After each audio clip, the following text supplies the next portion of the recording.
Talk boxing news. Rankin Dixon versus Adina Kiss. Let's talk about the fight. You know, this was one of those fights that emphasizes the importance of basic fundamentals, the importance of the jab, as the jab was Rankin Dixon's most effective punch. Rankin Dixon, who's an aggressive fighter, a spiteful fighter, good speed, good mustard on those shots, good power. She's the kind of fighter that likes to get off to a fast start, shoot the jab, and follow up. Quickly follow up, and in the early goings of this fight, in the first round, she got touched by a couple of interesting right hands from Adina Kiss. No scary moments, but things to look back upon and correct. Rankin Dixon being a southpaw and Adina Kiss being an orthodox fighter. Rankin Dixon would come forward, shooting that jab, that southpaw jab, and Adina would look to land the right. Counter right to back her off, the counter right to get her attention, and she landed it once or twice. And a very wily Rankin Dixon made the necessary adjustment, not to get too greedy in there, looking to land meaty punches, meaty shots. If you can touch her with the jab, continue to touch her with the jab. Just the jab, so you don't get caught coming in. And that did make all the difference. Rankin Dixon made the adjustment. Rankin, who was a lot faster to the eye than Adina Kiss, the seasoned veteran. Faster hands and faster feet, bouncing in and out of striking distance. Bouncing in and out of range, consistently landing the jab. Looking to follow up with the backhand, her left hand. This not being Adina Kiss's first rodeo with a southpaw, she instinctively knew when to avoid it in order to survive, as to not get pasted, not get plastered, splattered by Rankin Dixon's straight left hand. And you could see that there was a lot on Rankin Dixon's punches. You could see that if she can land clean, she can hurt Adina and get her out of there. But Adina didn't make it easy, and in the end, that's what this kind of fight is for. It's a developmental fight. Going in there with somebody who's very experienced, who's been in there with other experienced and high-class fighters, somebody who can give a young, unbeaten up-and-comer like a Rankin Dixon some resistance and something to have to work around. So you saw Rankin Dixon landing that jab, landing it consistently, trying for a straight left hand upstairs behind it. She didn't have much success there. She did have some success landing the backhand downstairs. Yeah, you know, once Rankin Dixon got a little more settled in, Comfortable. better understanding of what was going on. We saw some great movement. We saw Rankin getting in, landing her shots, and quickly getting back out safely. We saw Rankin shifting, Getting to the side of Adina Kiss's lead hand, staying on the outside of it on her way out. as opposed to moving backwards in a straight line. You don't want to do that. We saw Rankin heavily employing the jab, sometimes doubling and even tripling up on the jab, as it really was her most effective punch here. And it was all in a night's work for Rankin Dixon. A good learning fight. That's what this was. Not too shabby. Dominant showing from the young, unbeaten up-and-comer. I will admit, I predicted that Rankin would win this fight and win this fight by way of knockout, but Adina Kiss proved a stubborn and wily customer. Thus, Rankin Dixon ended up winning a decision, instead advancing to a professional record of 6 wins, no losses, no draws, and no recorded knockouts. Not yet, though. Rankin is really developing and coming into her own. Congratulations to her. Campaigning in the lightweight division, 135 pounds, this is one fighter that has a bright future. We then come to the junior middleweight contest, the junior middleweight title fight between former super featherweight champion Terry Harper and then reigning champion of Scotland, Rankin. And it worked out exactly as I predicted, exactly as I expected. Speed and mobility would be the difference. Speed, mobility, and athleticism would secure the W for then former champion Terry Harper, newly crowned WBA junior middleweight champion. Early on in the first round, you notice that Terry Harper, she's a lot faster than Rankin, landing those straight punches, landing those straight shots from the outside, fighting on the fly, making sure to not be a stationary target. Don't make it easy for Hannah to catch up to you, because that's what she needs, and that's what she wants. She wants to pin you down. She wants to unload. I want to say that Terry Harper wore the weight well. It didn't slow her down. There was a feeling that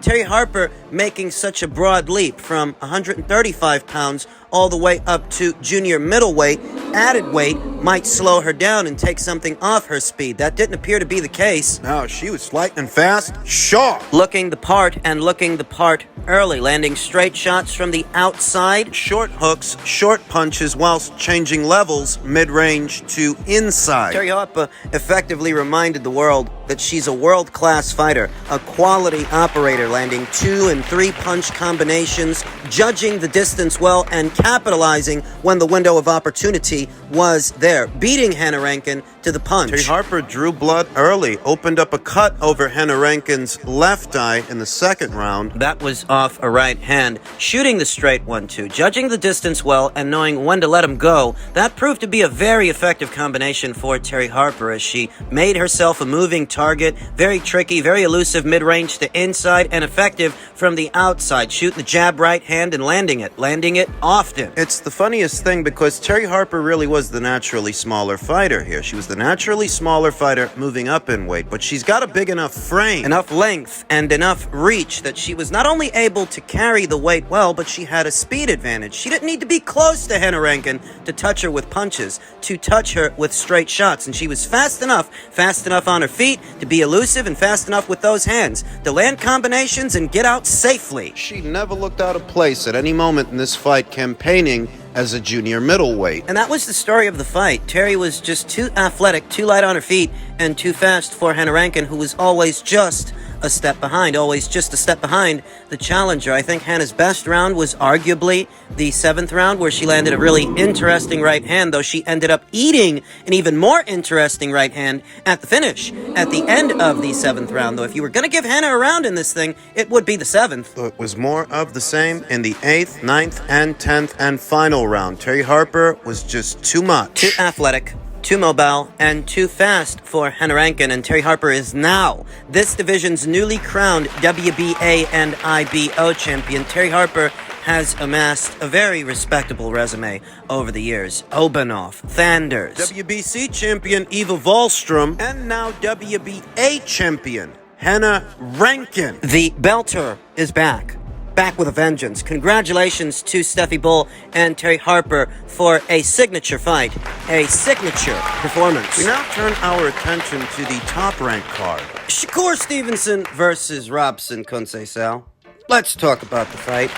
It's not common, it's quite uncommon to see two boxers with that base style, economic and defensively minded. It's quite uncommon to see two pure boxers spend as much time in the pocket as both Shakur and Robson spent in the pocket last night. And it was a pleasant surprise, it was, because pure boxers, characteristically, they fight long-distance fights, they don't throw very many punches, they're very responsible. They usually are, but last night's fight played out like an action fight between two action fighters. Both Shakur Stevenson and Robson Conceicao's base style really is pure boxing. They're both pure boxers, but they both made a decision that they were going to go for it. That was a pleasant surprise for me, as that yielded a thoroughly entertaining fight. Let's talk about what we saw. Shakur Stevenson is a class act. He really is. Outside the pocket or inside of the pocket, this is a capable fighter, a dangerous southpaw, a cerebral one. There were subtleties there that perhaps are lost. Shakur's a southpaw, uses a shell guard. There were pockets, small moments where he defended his midsection by either catching the shot with his arm or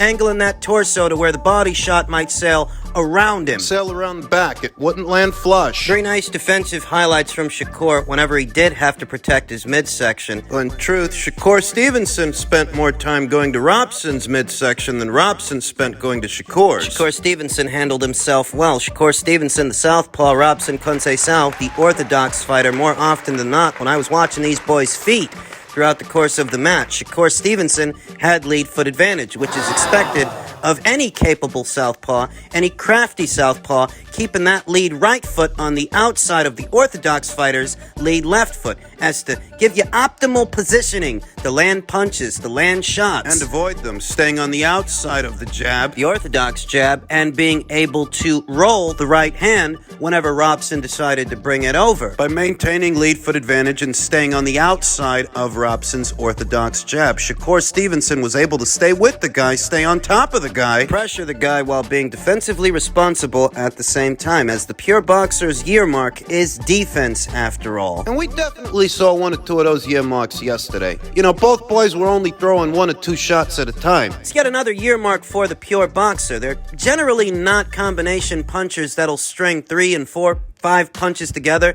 in succession. It's always 1 or 2 shots at a time. That's what we saw from both boys yesterday. We saw Shakur Stevenson make a conscious effort to go to Robson Conceicao's body. Straight shots from the outside coming in, belt line shots that at times, to the eye, to the naked eye, seemed to have sailed a bit low. Robson was doing his best to try to protect his midsection because Shakur kept going there. With times while going there, the punches sailed a bit, but they were belt line shots, most of them. Of course, Stevenson really let his hands go in this fight.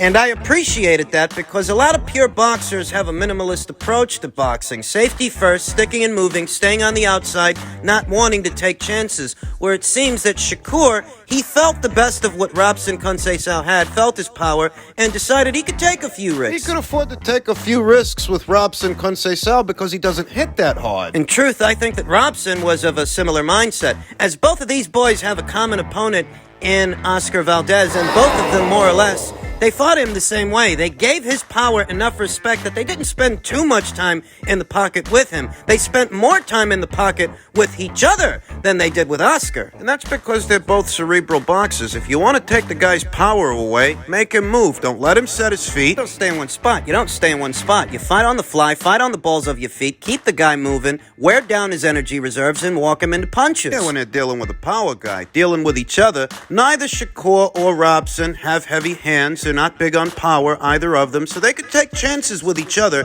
that they might not take with somebody else. That's why I think Shakur Stevenson let his hands go a lot more in this fight than he did in the Nicotila fight. Nicotila, who he described as having good power, and we know Nicotila, he's got some size. Oscar Valdez, we know he's a big puncher. We know he's got power. Shakur Stevenson was more economic and more defensively responsible with those fighters than he was with Robson. With Robson, he really let his hands go, and it made for a great fight, at least from where I was sitting. Shakur showed me a lot in that fight. I was very impressed. Yeah, I was definitely impressed with Shakur, but to my surprise, some people weren't. There were people out there that were holding it against Shakur Stevenson that he didn't stop Robson Conceicao, and I thought to myself, well, Robson hasn't actually ever been stopped, and he's been in there with at least one power puncher before, one power puncher in Oscar Valdez, a guy who a lot of people felt Robson beat, unofficially. Better still, Robson Conceicao's never been stopped before, so I won't begrudge Shakur Stevenson for not having stopped him. You know what I think? I think a lot of people made a decision. They're going to be critical of Shakur no matter what he does. When he's fighting a safety-first outside fight behind a stiff stick behind the jab, they criticize him for not being entertaining enough, and when he spends more time in the pocket,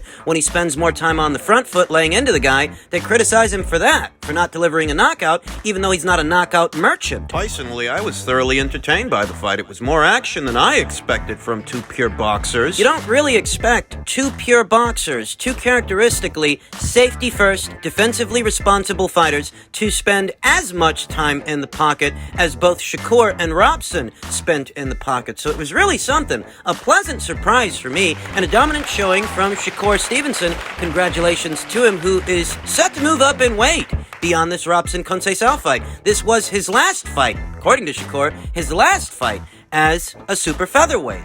Post-fight, Shakur Stevenson called out undisputed champion Devin Haney and Vasyl Lomachenko. Know what Shakur Stevenson said? Shakur Stevenson said that Devin Haney is the man to beat at 135 pounds, and anybody who says otherwise is just hating on him, hating on Devin Haney as that division's... In some circles, Gervonta Davis is the man to beat at 135 pounds, not Devin Haney. In some circles, small ones, stupid ones in my opinion, because Gervonta Davis, he isn't a champion of any kind. He's not in possession of any major alphabet titles. Devin Haney has all of those. Gervonta Davis, he's not in the business of taking on all comers. Floyd Mayweather, his promoter, made it clear that he's only going to fight in in-house fights. More importantly, when it comes to Shakur and Devin, he said... You know what he said? He said they're both good fighters. They ought to fight each other and leave Gervonta Davis alone. That's what he said. He made it crystal clear that those two guys are not in Gervonta Davis's future, so why anyone would bother? After all these years, I don't know why people still do it. I don't know why they do it to themselves. After all these years, it's painfully obvious that Gervonta Davis isn't going to take on all comers. Years after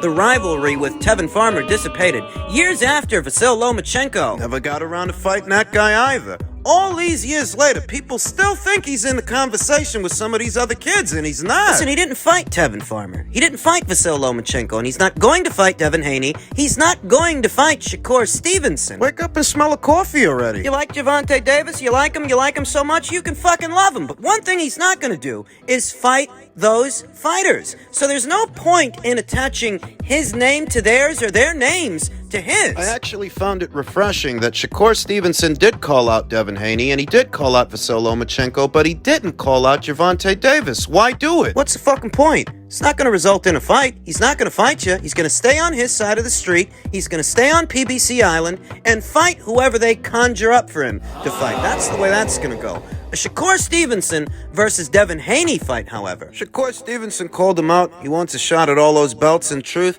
I'm not sure he's going to get it. One way this could all break down.